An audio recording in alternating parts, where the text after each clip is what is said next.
Hello guys, and welcome. Come in from the noise and the light of your world and find a place of quiet rest.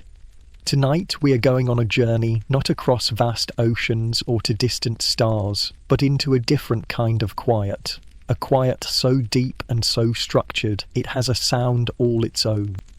We travel back in time to an age of castles and kings, but we will not be visiting the royal court. We are seeking out the epicenters of silence, the great stone fortresses of contemplation, the medieval monasteries. We often imagine them as places, so take a slow, deep breath. Allow the frantic pace of your own life to receive, and let's slip on a heavy woolen habit to discover the surprisingly and beautifully dull lives of medieval monks.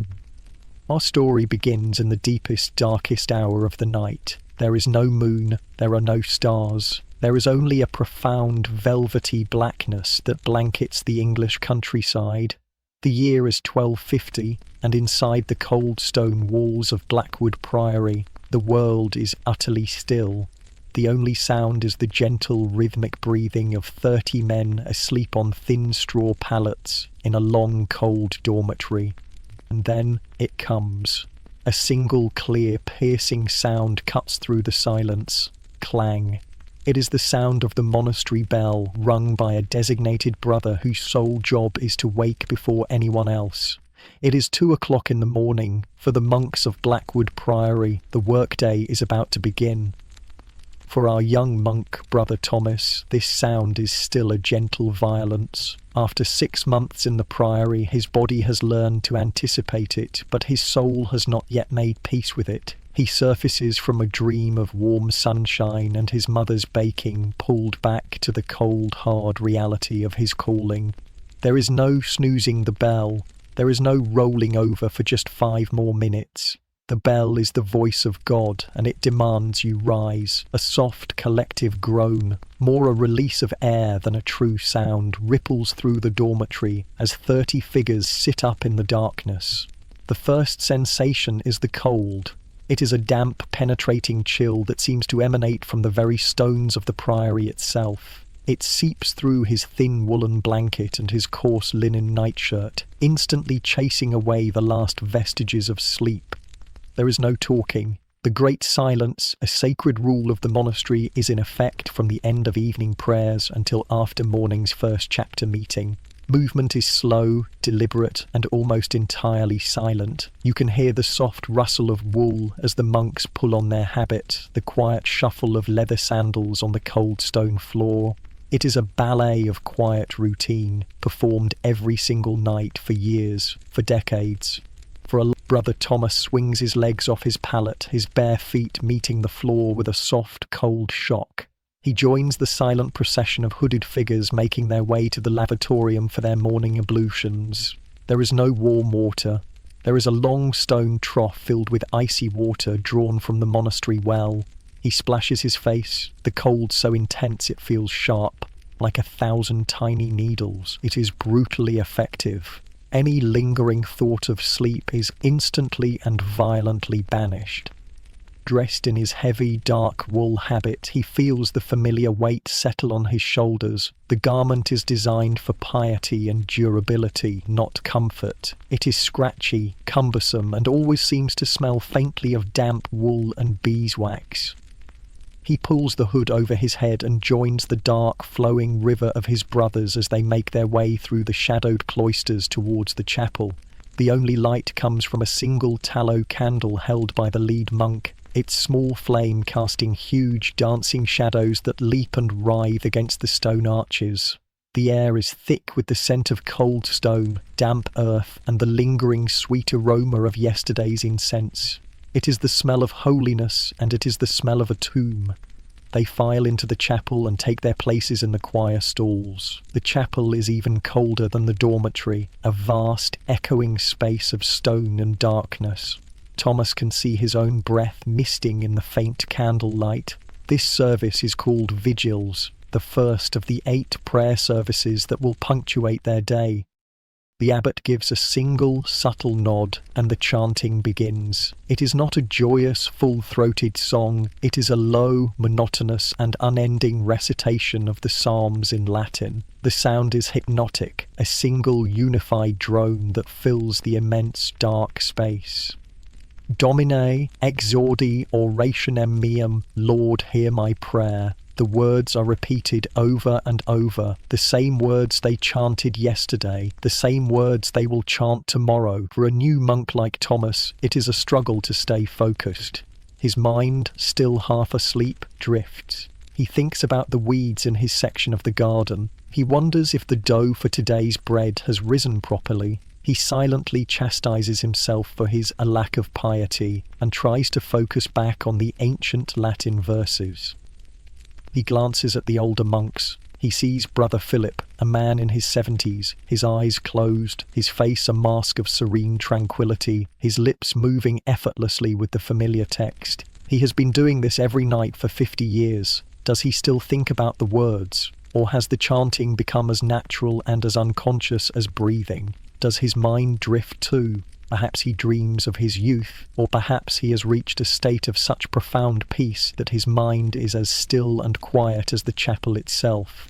An hour passes, then another. The world outside is still wrapped in an impenetrable blackness. The chanting continues its steady, rhythmic course. There is no variation, no sermon, no excitement. There is only the repetition, the discipline, the cold. This is not a service designed to inspire emotional fervour. It is designed to empty the mind, to subordinate the individual will to the collective routine, to remind them that their lives are not their own. They are small, quiet cogs in a great, eternal machine of prayer. Finally, the last psalm is finished. The final Amen echoes and dies in the cold air. There is a moment of profound silence, and then the monks file out of the chapel as quietly as they entered, their day's first and longest meeting complete. They will not speak until after 9 o'clock. There is no breakfast yet. There is certainly no coffee. There is only more prayer, more silence, and the slow, inevitable creep of the dawn. As Brother Thomas walks back through the cloister, the first hint of a pale grey light beginning to touch the eastern sky, he stifles a yawn behind his hand. He thinks of the life he left behind, of late mornings and noisy marketplaces. He is a servant of God on a path to salvation. But at this moment, all he can think is that salvation requires an awful lot of very early mornings. If you thought your morning meetings were dull, try chanting in Latin before sunrise, every day for decades. After another round of prayers and a brief silent meeting where the day's duties are assigned with a series of subtle hand gestures, the great silence is finally lifted. The monks are now permitted to speak, but only if absolutely necessary and only in hushed tones. For Brother Thomas, this means his primary work for the day can now begin. It is a task that will occupy him for the next 6 hours, a sacred duty that is the very cornerstone of monastic life. He is heading to the scriptorium to copy a book. The scriptorium at Blackwood Priory is not a grand library. It is a long, narrow room located on the sunniest side of the cloister to catch the most natural light. It is a place of profound, almost holy silence. The only sounds are the quiet scratch of quill on parchment, the soft rustle of a turning page, and the occasional deeply suppressed cough. There is a faint, pleasant smell in the air, the scent of old vellum, which has a surprisingly sweet, musky aroma, mixed with the earthy smell of oak gall ink, and the faintest hint of beeswax from the candles used on overcast days.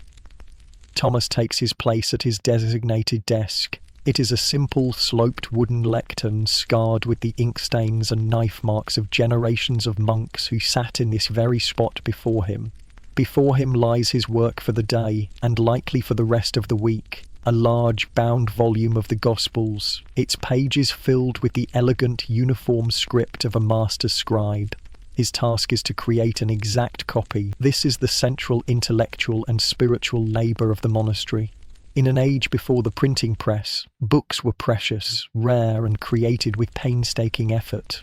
Monks were the guardians and transmitters of knowledge, not just of the holy scriptures, but of classical texts on medicine, astronomy, and philosophy. It was a noble and vital calling. It was also, as Brother Thomas was discovering, mind-numbingly, soul-crushingly, exquisitely boring. His first task is to prepare his page. The paper is not paper at all, but vellum, the finely scraped and treated skin of a calf. It is smooth, creamy, and incredibly durable, but it requires preparation. He takes a piece of chalk and a ruler and carefully marks out the faint, straight lines that will guide his writing. The margins must be perfect. The number of lines per page must be exact. This process alone takes the better part of an hour. Next, he must prepare his quill. He takes a goose feather and with a small, sharp knife, he carefully carves the tip into a perfect point, a nib.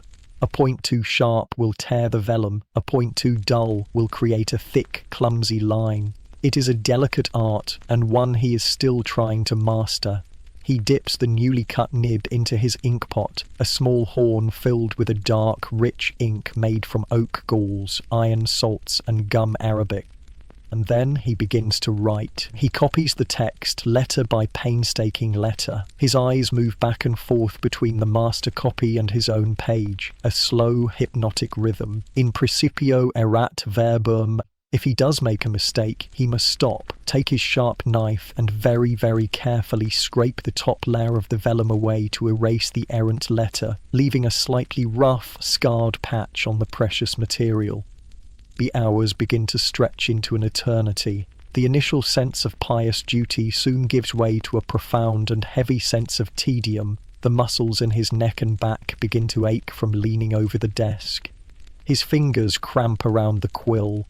The silence of the room, once peaceful, begins to feel oppressive.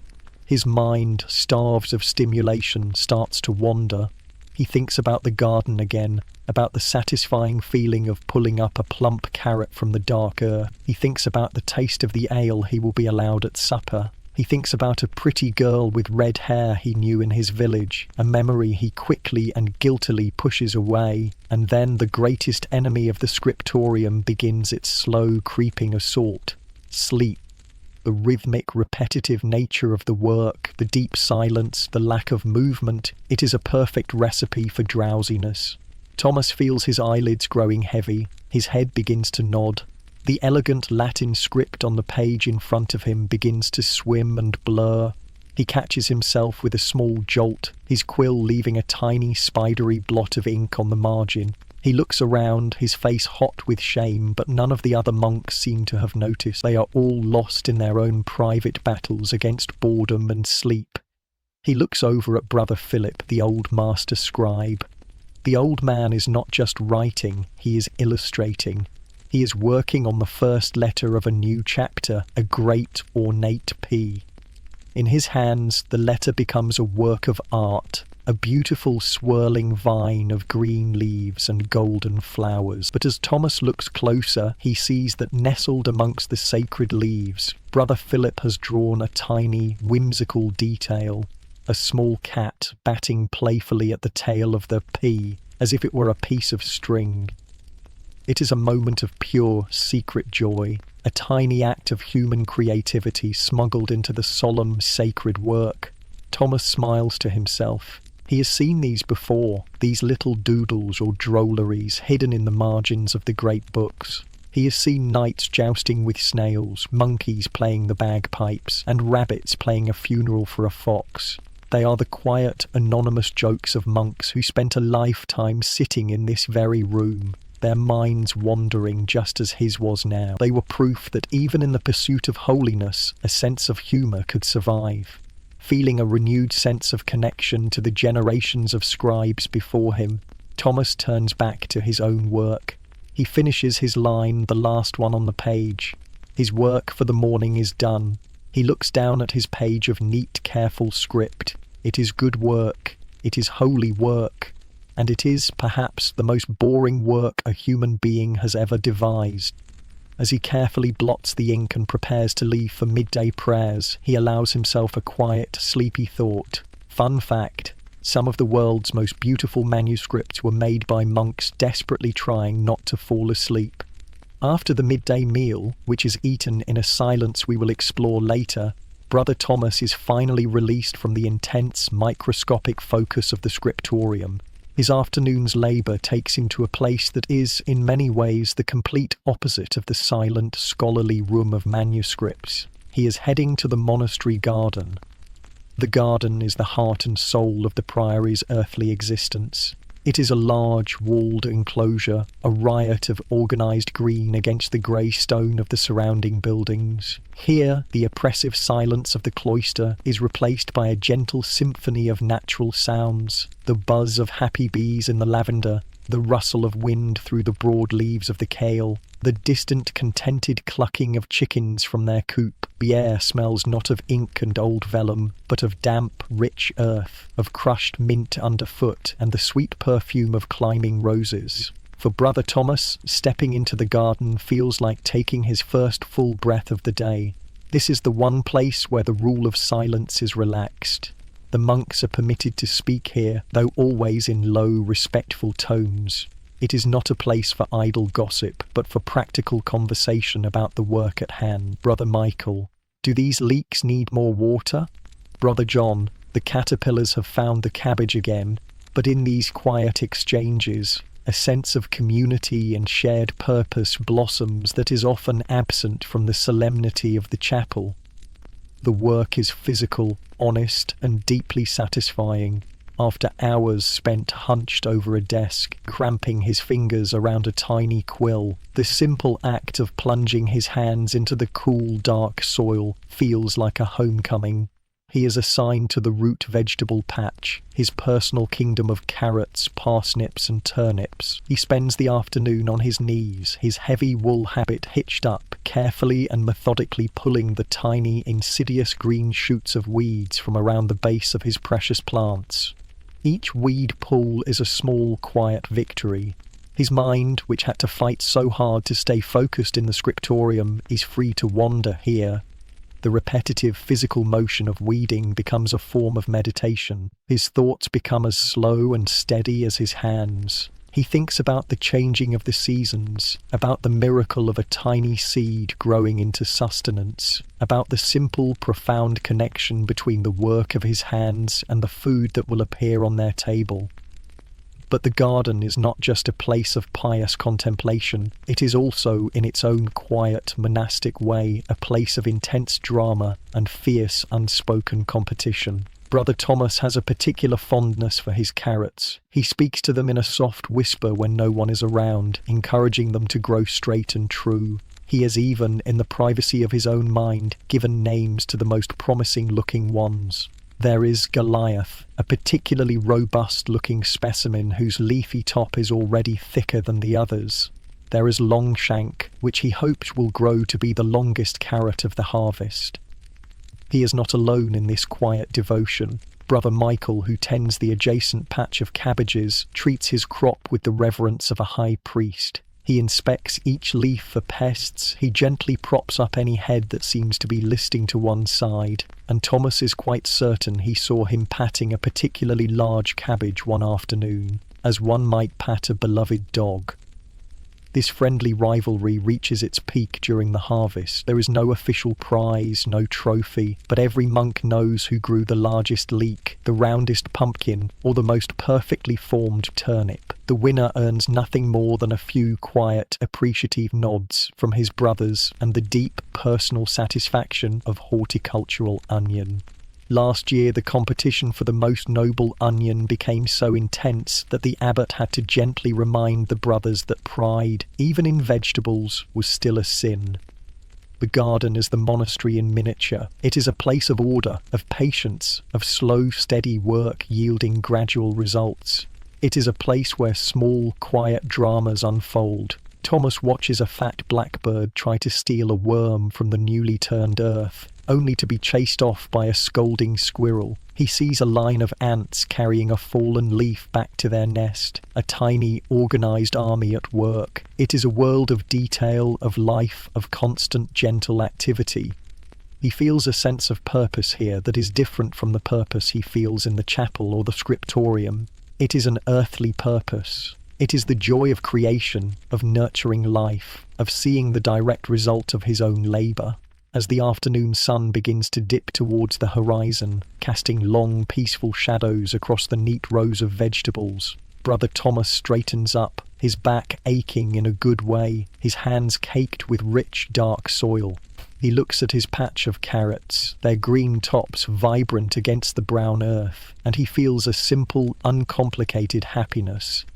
This, he thinks, is the work that truly feeds the soul.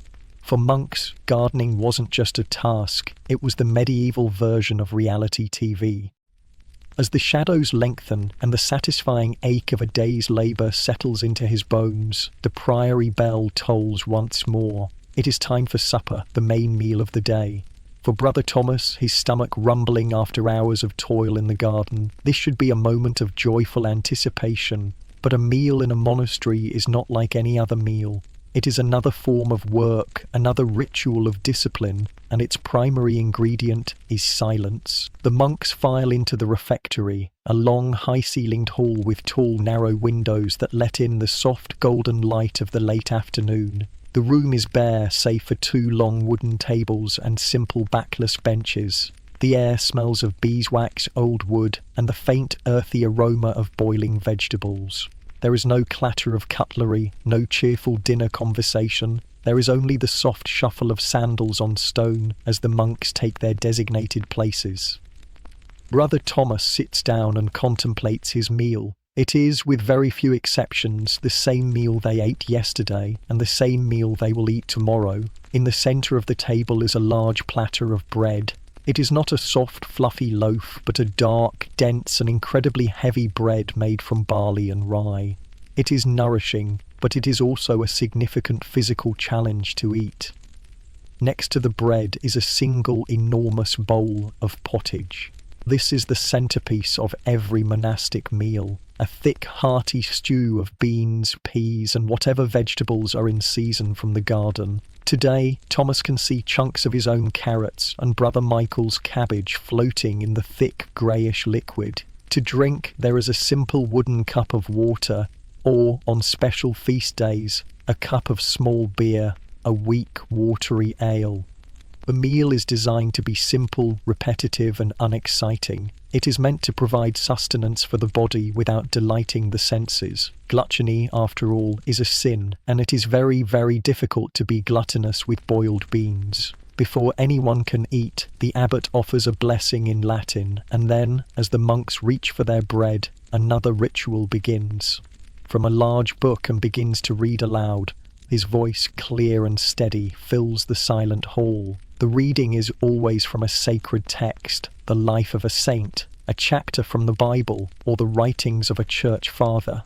This is a meal for the soul as much as for the body. The monks are expected to eat slowly, to chew thoughtfully, and to listen intently to the sacred words being read. It is a multi-tunnel of piety, and it is incredibly difficult. Brother Thomas tears off a piece of the hard, dense bread. Tearing it is a struggle in itself. He then attempts to chew it. This requires a level of jaw strength and dental fortitude that he is still working to acquire. He has learned the secret from the older monks. You must soak the bread in the pottage for a good long while, letting it soften into a vaguely edible pulp.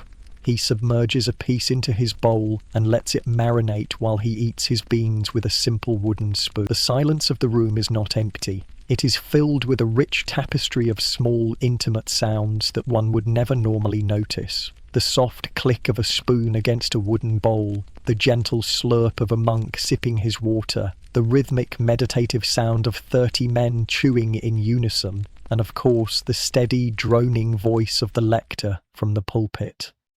It is in this profound quiet that the smallest, most involuntary human sounds can become a source of intense drama and personal mortification. Tonight, the drama begins with Brother Paul, a young novice sitting across from Thomas. After a particularly large spoonful of pottage, Brother Paul's body betrays him. A small but perfectly audible hiccup escapes his lips. "Heck!" The sound is like a stone thrown into a still pond. Every monk at the table, while not turning their head, subtly tenses. Their chewing might slow for a fraction of a second. Brother Paul freezes, his spoon halfway to his mouth, his face turning a deep, horrified crimson. Making an unnecessary noise during the silent meal is a serious breach of discipline. He closes his eyes and holds his breath, praying to every saint he can think of that it was a solitary event. For a moment there is only the lector's voice, and then hic. This one is louder, more insistent. Brother Paul's shoulders jump with the force of it. He presses his lips together, his eyes wide with panic. He takes a frantic gulp of water. The entire room is now acutely, painfully aware of his plight. Thomas feels a surge of sympathy for him. He tries to focus on the lector's words, which are about the trials of St. Lawrence, but all he can hear is the silent internal screaming of Brother Paul. It is no use. The hiccups have taken hold, protocol is clear. A monk who cannot control his bodily noises and is disrupting the sacred silence of the meal must excuse himself. With a look of utter shame, Brother Paul slowly pushes his bench back, rises to his feet, gives a slight bow of apology to the abbot, and makes the long, lonely walk out of the refectory, his exit punctuated by one last defiant hiccup at the door. The meal continues. Thomas finishes his pottage and his now soggy bread. The food is bland, the bread is tough, and the experience is fraught with the low-ground anxiety of potential involuntary noise. But as he sits there, listening to the reader's voice wash over him, he begins to understand the purpose of it all. The silence forces you to focus. It strips away distraction. It makes you conscious of the simple physical act of eating, of the texture of the bread and the warmth of the stew. It makes you listen. It makes you present. The meal is not about flavour or enjoyment. It is another form of prayer, a quiet communion shared not through conversation, but through a collective, disciplined experience. It wasn't the food that fed the soul, it was the silence between the chewing. After the silent supper, there is one final church service, Compline. It is the last of the day's 8 services, a short and gentle prayer to close the day. As the monks' voices rise in one last soft chant, the sun finally dips below the horizon, plunging the world outside the priory walls into a deep, velvety twilight. The service ends, the great silence descends once more, and the monks file out of the chapel. Their workday, which began some 17 hours earlier in the cold pre-dawn blackness, is finally over. There is no evening recreation. There is no idle conversation around a crackling fire. There is only a quiet, orderly progression towards bed. For the world outside, the night is just beginning, but for the monks of Blackwood Priory, the day is done. The bell for bedtime will ring at 7 o'clock.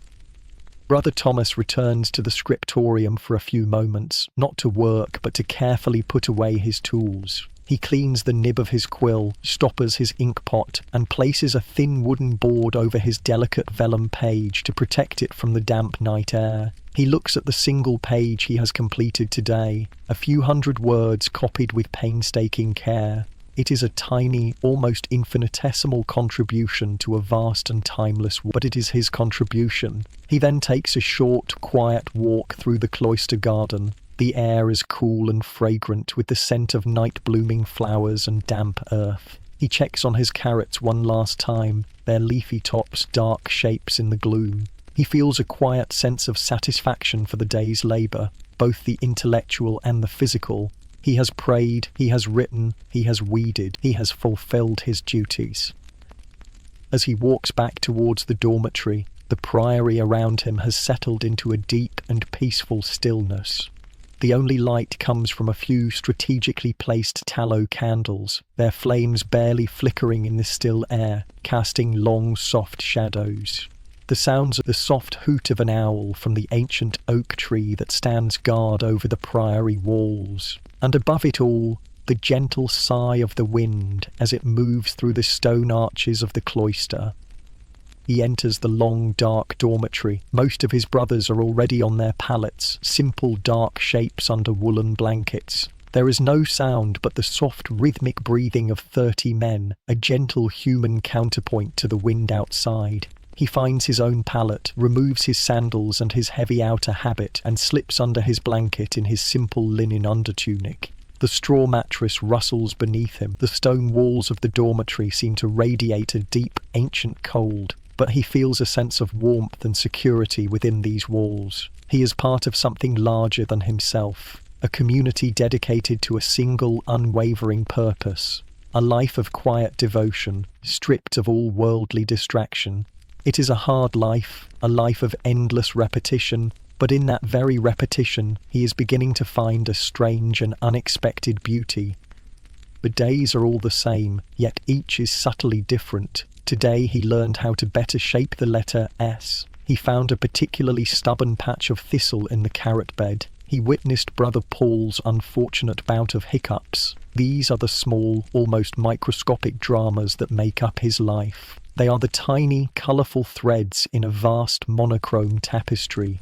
Some of the older monks he knows keep journal. He once saw a page from Brother Philip's journal that had been left open. He couldn't help but glance at it. The entry for the day was short and to the point. It read, "Chanted, gardened, spilled ink on Psalm 23, felt vexed, prayed for humility." Thomas smiles to himself in the darkness. His own journal entry for today would be much the same. Chanted, wrote, weeded, ate beans, didn't talk, and now sleep. The 7 o'clock bell tolls, its soft final clang signalling the official end of the day. As the last vibration fades into the night, Brother Thomas closes his eyes. He is not thinking of the cold that will greet him in just a few short hours. He is not thinking of the long day of chanting and copying that awaits him tomorrow. He is thinking only of the profound, deep, and all-encompassing peace of this moment.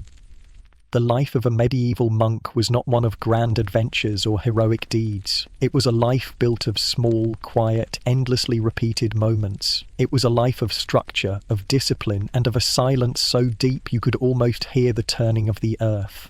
And in that simplicity, in that beautifully dull routine, there was a gift. The gift of a quiet mind, an ordered soul, and a very, very good night's sleep. This, perhaps, was the true treasure of the medieval monastery, a peace that was slow, steady, and wonderfully, profoundly sleepy. Sleep well.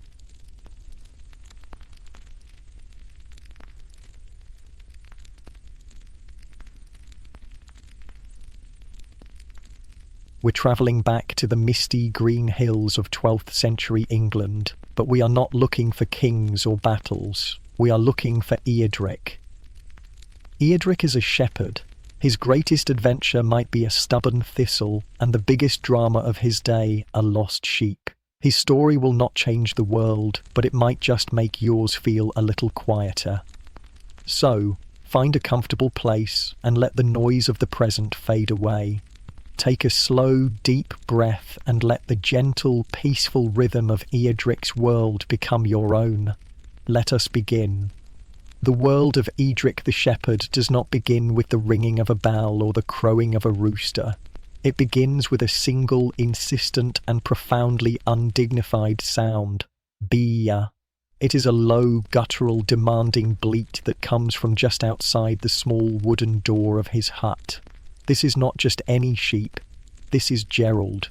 Gerald is a large, perpetually unimpressed-looking ram who has, for reasons known only to him, appointed himself as Eadric's personal alarm clock. He performs this duty with a punctuality that would make a monastery's bell ringer proud. The first hint of grey light on the horizon, and Gerald begins his daily sermon.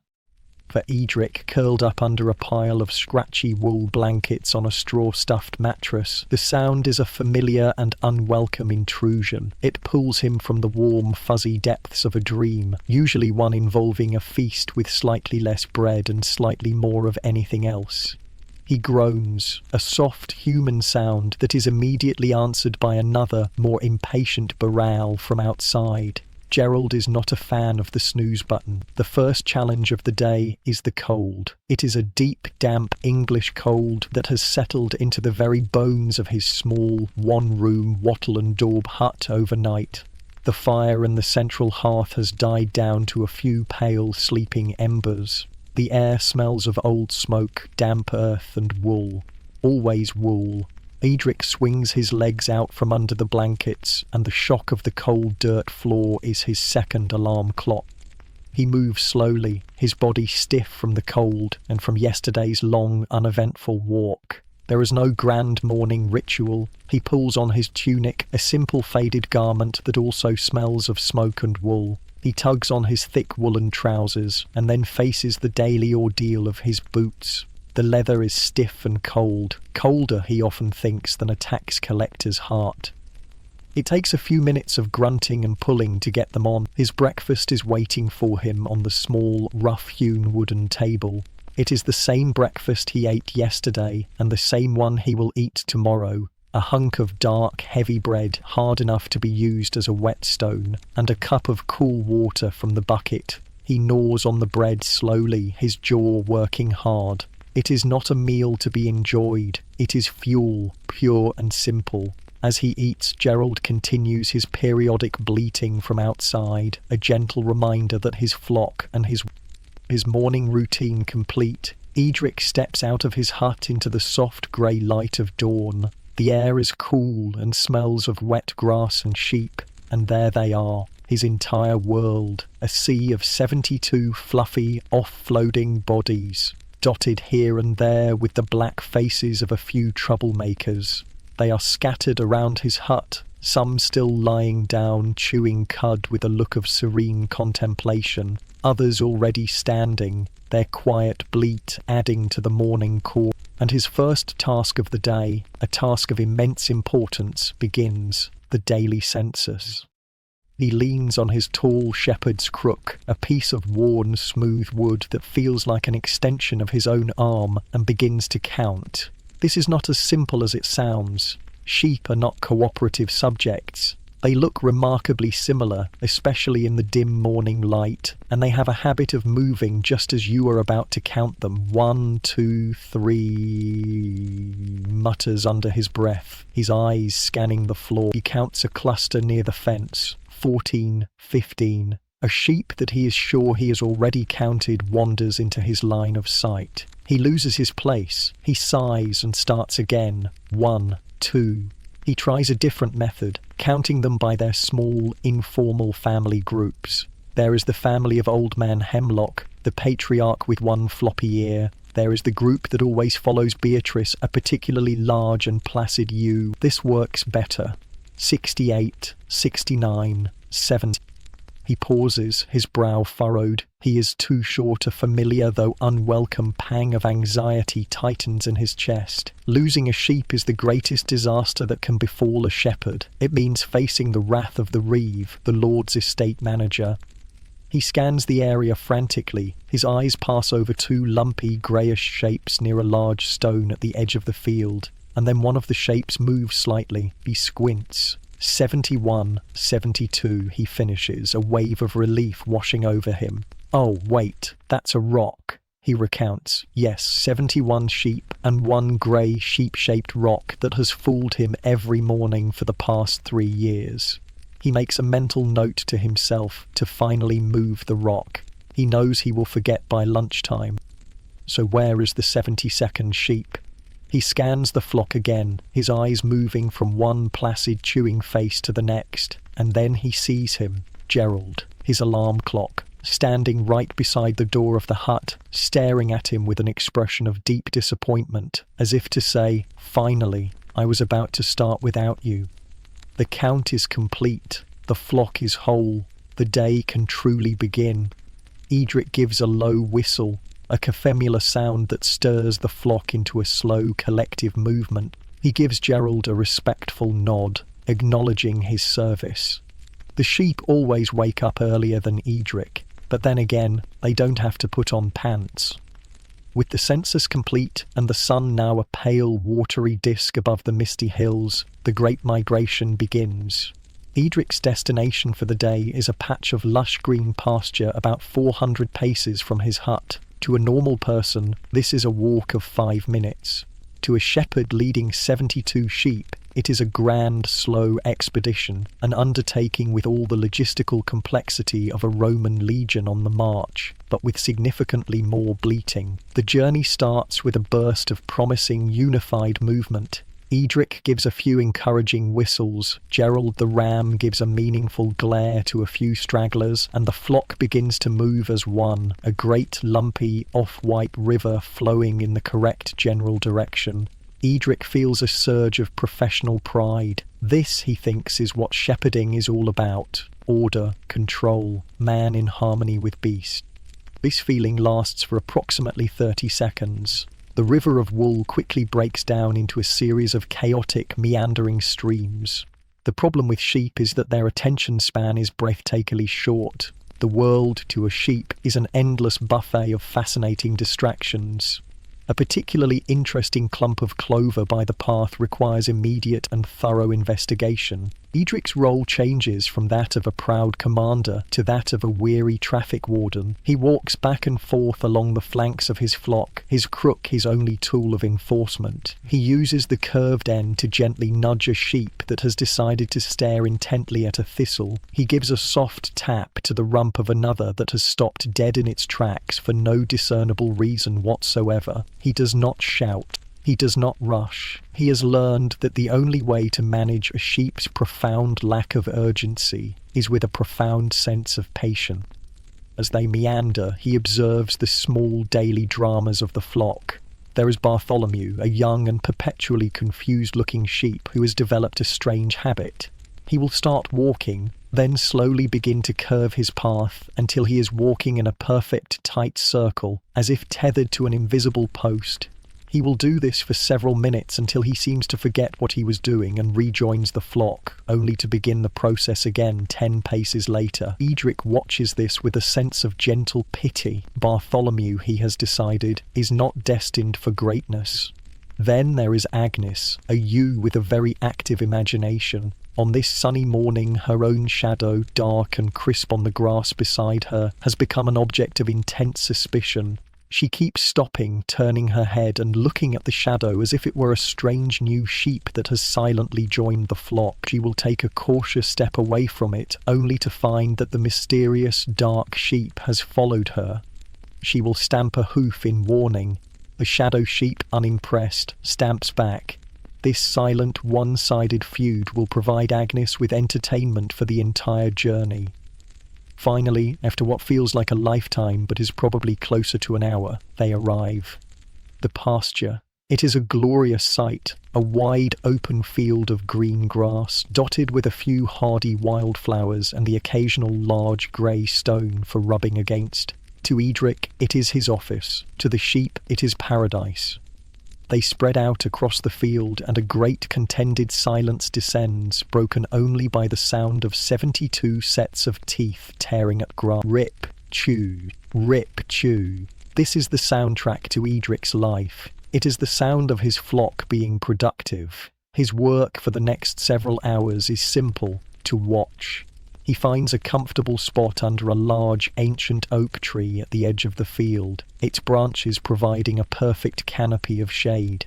He leans his crook against the trunk, sits down with his back against the rough bark, and assumes the position of the shepherd, a state of relaxed, vigilant stillness.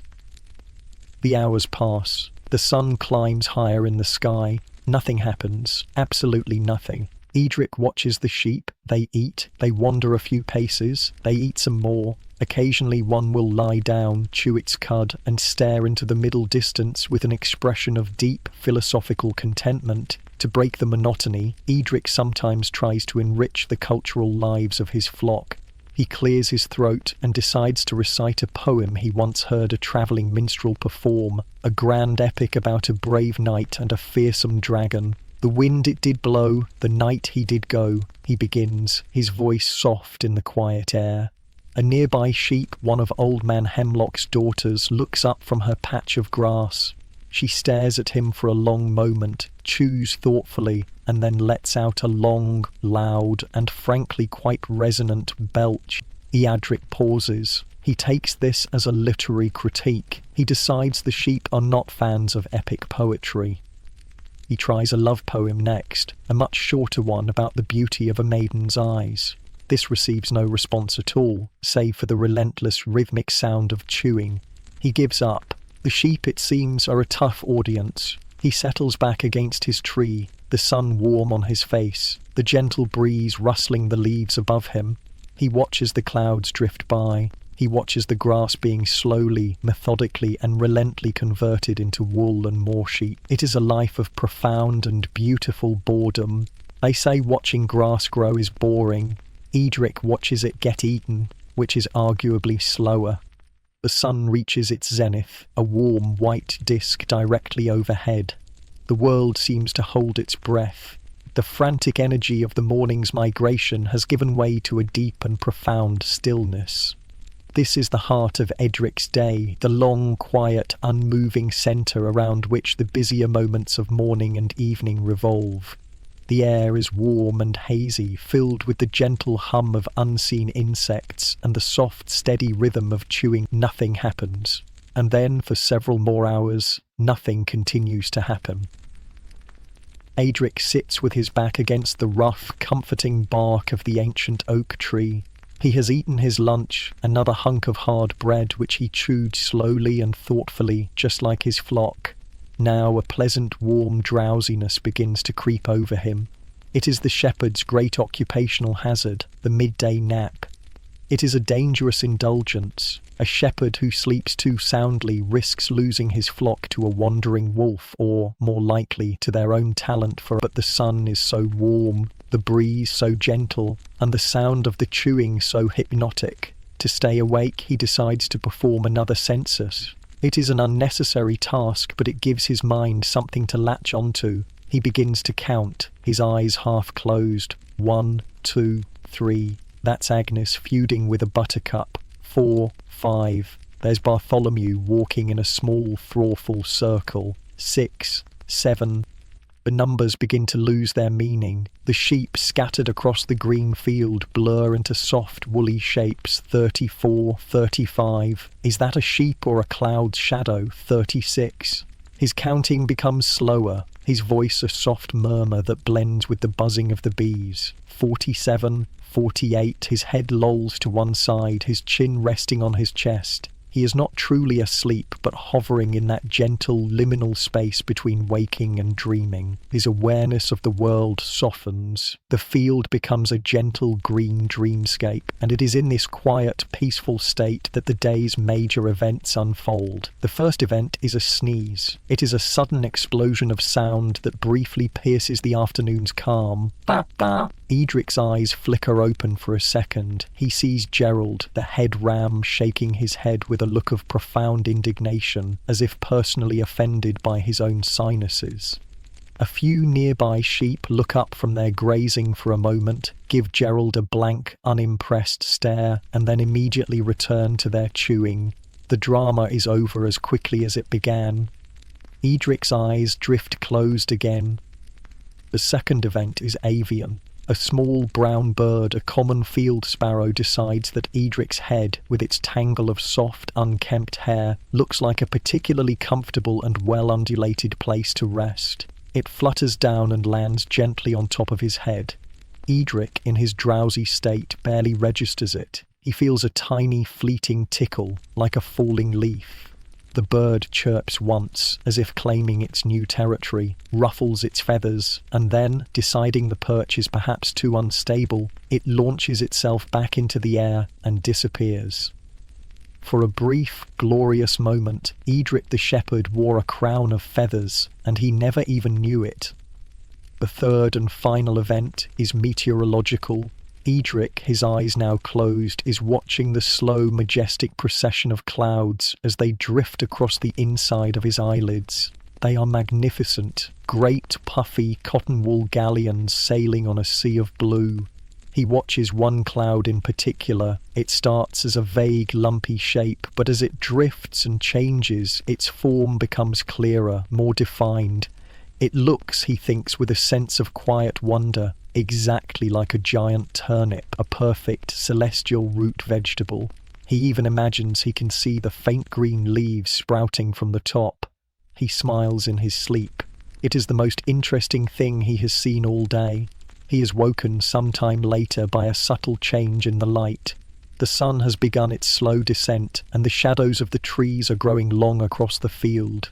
He sits up, feeling a little stiff, a little disoriented, with a small crease from the oak bark imprinted on his cheek. He shakes his head to clear the fuzziness of sleep and looks out at his flock. Nothing has changed. The sheep are still there, still scattered across the pasture, still chewing with that same look of placid contentment. Agnes has apparently made peace with her shadow. Bartholomew has stopped walking in circles and is now just standing still, which Edric considers a marked improvement. The world has continued its slow, silent turning, and the most dramatic moments of the afternoon pass without any notice or consequence at all. He gets to his feet, stretches his aching back, and picks up his crook. He feels a sense of quiet contentment. It has been a good day so far, a successful day, a day in which absolutely nothing of any significance has occurred. Most people spend their days doing things. As the sun dips lower, painting the undersides of the clouds in soft shades of orange and pink, a new energy begins to stir in the field. The relentless chewing softens. The sheep begin to lift their heads from the grass. They have eaten their fill. They are now in a state of supreme, placid contentment. And this, Edric knows, is the most dangerous state for a shepherd who needs to get his flock home before dark. A full, comfortable sheep is a sheep with absolutely no motivation to move. Getting the flock to the pasture in the morning was a challenge of managing distracted energy. Getting them home is a battle against pure woolly inertia. This is the moment that truly tests a shepherd's skill. It is the art of herding the unherdable. Edric's first move is to stand up and stretch, making himself more visible. He wants the flock to understand that the long lazy break is over. He then gives a low two-toned whistle, a long soft note followed by a short sharp one. This is the time to think about going home whistle. It does not demand immediate action.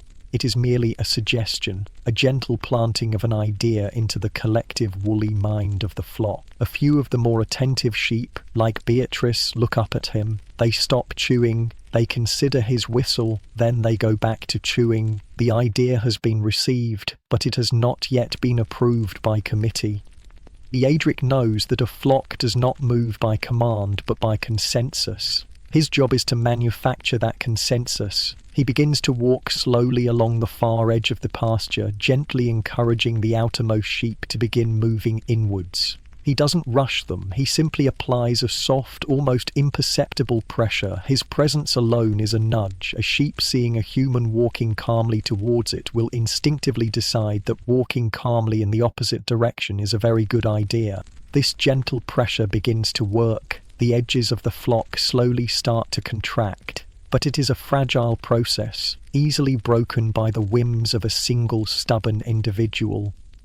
Today that individual is Penelope, a young ewe with a mind of her own. Penelope has found a patch of clover near the ancient oak tree that she has decided is the most delicious clover in the history of the world. She has no intention of leaving it. As the rest of the flock slowly begins to drift towards the path home, Penelope remains, her head buried in the clover, her entire being focused on this one perfect meal. Edric walks over to her. This requires a more personal approach. Edric has a special set of calls he uses, a unique vocalization for each member of his flock. It is not their name, but a sound that seems to match their personality. For the ever-serious Gerald, it is a low, respectful grunt. For the placid Beatrix, a soft, cooing sound. For Penelope, it is a high-pitched, slightly exasperated call that sounds something like... He calls her name. She ignores him. The clover is too good. He prods her gently with his crook. She shifts her weight, moving just enough so that the crook slides off her woolly flank and continues eating. She is a master of passive resistance. Edric sighs. There is only one way to move Penelope. He must resort to the most advanced technique in the shepherd's arsenal, strategic annoyance. He stands very close to her, right in her personal space, and simply waits. He doesn't touch her. He just stands there, a quiet, looming presence, interrupting her perfect clover experience. After a full minute of this, Penelope lets out a huff of profound irritation, gives up on the clover, and with a resentful flick of her tail, finally begins to walk in the right direction.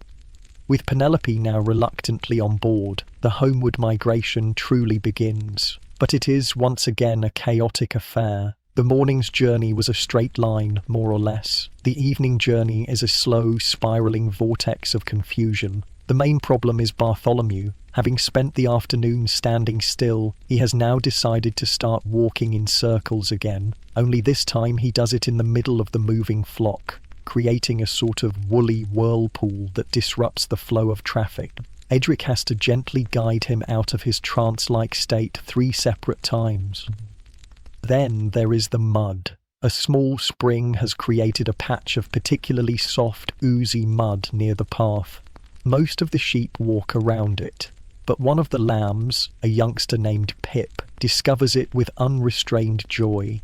He takes one step into it, feels the delightful squish, and decides this is the greatest sensation he has ever experienced. He takes another step, then another, and then, with a happy little bleat, he simply lies down and rolls in it, covering his pristine white wool in a thick layer of dark brown muck. He now looks less like a lamb and more like a walking bog. Edric makes a note that Pip will require a very thorough cleaning later.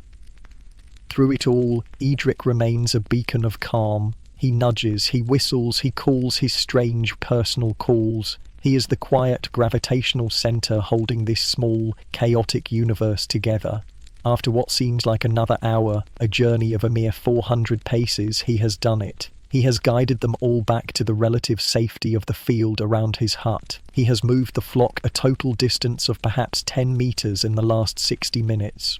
As he closes the simple wooden gate behind the last straggler, the now very muddy Pip, he leans on it, exhausted. He looks at his flock now settling down for the night. They look peaceful, content, entirely unaware of the immense effort it took to get them there. They say you can lead a sheep to water, but good luck leading them anywhere else.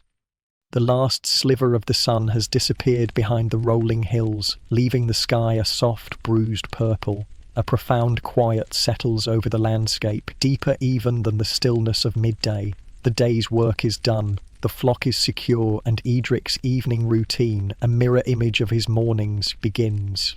His task is to tend to the very muddy Pip. This involves a bucket of cold water from the well and a stiff-bristled brush. Pip, who loved getting muddy, is significantly less enthusiastic about the process of getting clean. It is a wet, wriggly and mildly chaotic affair, but eventually Pip is returned to a state of respectable, if damp, whiteness. Next, Edric attends to his own washing. There is no warm bath. There is only the same bucket refilled with more bracingly cold well water. He stands outside his hut in the cool evening air, washes his face and hands and feels the day's grime and fatigue rinse away. It is a simple, brisk and deeply refreshing ritual. His dinner is waiting for him on the table. It is of course bread, another hunk of the same dense dark loaf from this morning, but tonight it is accompanied by a small piece of hard cheese, a rare and treasured luxury. He eats slowly, savouring the sharp, salty taste of the cheese. It feels like a feast. The hut is lit by a single small tallow candle, its flame dancing and flickering, catching candles that move like soft breathing creatures on the rough walls. The only sounds are the crackle of the small fire he has rekindled in the hearth, the gentle sigh of the wind outside, and the soft, contented sounds of 72 sleeping sheep. This is the time of day when Edric thinks. He doesn't keep a written journal. Parchment is too expensive and his letters are clumsy, but he keeps a journal in his mind. He replays the small, quiet moments of his day, turning them over like smooth stones in his hand. He doesn't think in grand terms. His thoughts are small, specific and deeply rooted in his world. His mental journal entry for the day might go something like this. Today, watched sheep. Again. Gerald sneezed. Was exciting. The clouds looked like a turnip. Made a note to move the rock by the fence. Pip found the mud. Remember to tell the reeve that the south pasture is nearly grazed. Bartholomew only walked in a circle twice on the way home. A good day. He finishes his meal, the last crumb of bread gone. The day feels complete. He has done his job, his flock is safe, the world is in order. He is about to bank the fire and lie down on his straw pallet when a nagging feeling, a small cold prickle of unease, enters his mind. It is the shepherd's sixth sense. Something is not quite right. He picks up his crook, pushes open the door of his hut, and steps back out into the cool, dark night. He doesn't need to count. He can feel it. He scans the familiar lumpy shapes scattered around the field, their wool glowing faintly in the starlight, and he knows he is one sheep short. There is no panic. Panic is a useless emotion for a shepherd. There is only a deep, weary sigh that seems to come from the very soles of his feet. After a 12-hour day of relentless non-activity, now, in the dark, there is a task to be done. The day is not over after all. He knows exactly who it is. Penelope, the ewe who had been so enthralled by the patch of clover. She must have lingered too long, fallen behind, and wandered off. He begins to walk, leaving the relative safety of his flock behind. He retraces his steps from the evening's migration, his eyes scanning the darkness. The world feels different at night. Every bush looks like a crouching wolf, every rustle of leaves a sign of danger, but Edric is not afraid. He knows these hills better than he knows his own reflection. He calls her name, his unique, high-pitched call echoing softly in the night. Pahena lo peep. There is no reply but the wind. He walks all the way back to the day pasture, his heart now beating a little faster. What if a wolf really had taken her? What if she had fallen into a ditch? He enters the great empty field. It is a vast space of silent, moonlit grass. And there, under the ancient oak tree, right where Edric had taken his own midday nap, is a small, woolly shape. It is Penelope. She is not hurt. She is not lost. She is fast asleep, her head tucked into her flank, dreaming perhaps of the most delicious clover in the world. She had simply walked back to her favourite spot and decided to stay. Edric stands over her for a long moment, a mixture of profound relief and profound exasperation washing over him. He doesn't shout, he just prods her gently with his crook. Penelope wakes with a startled bleat, looking up at him as if to say, "Oh, is it time to go already?" The walk home is quiet, just a man and a sheep moving together through the silent, sleeping world. When they arrive back at the hut, Penelope immediately lies down and rejoins the flock, as if nothing had happened. Edric performs one last, final count, 72, all present and accounted for.